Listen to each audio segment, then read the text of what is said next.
dear student অকল এইখন হৈছে class 10 general science half yearly syllabus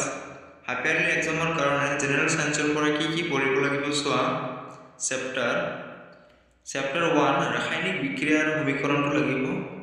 chapter 2 acid ক্ষাৰক আৰু লৱণটো লাগিব চেপ্টাৰ 5 মৌলৰ পৰ্যবৃত্ত শ্ৰেণী বিভাজনটো লাগিব চেপ্টাৰ 6 জীৱন প্ৰক্ৰিয়াটো লাগিব চেপ্টাৰ 7 নিয়ন্ত্ৰণ আৰু সমন্বয়টো লাগিব জীৱই কেনেকৈ বংশ বিস্তাৰ কৰে চেপ্টাৰ 9টো লাগিব জীৱই কেনেকৈ বংশ বিস্তাৰ কৰে চেপ্টাৰ 14 শক্তিৰ উৎসসমূহ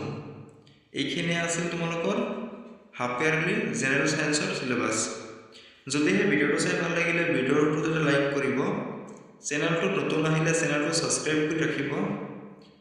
আৰু এইটো ভিডিওৰ তলত আমাৰ WhatsApp গ্ৰুপৰ লিংক থাকিব তোমালোকে আমাৰ WhatsApp গ্ৰুপটো জয়েন কৰিবা আজিলৈ ইমানে থ্যাংক ইউ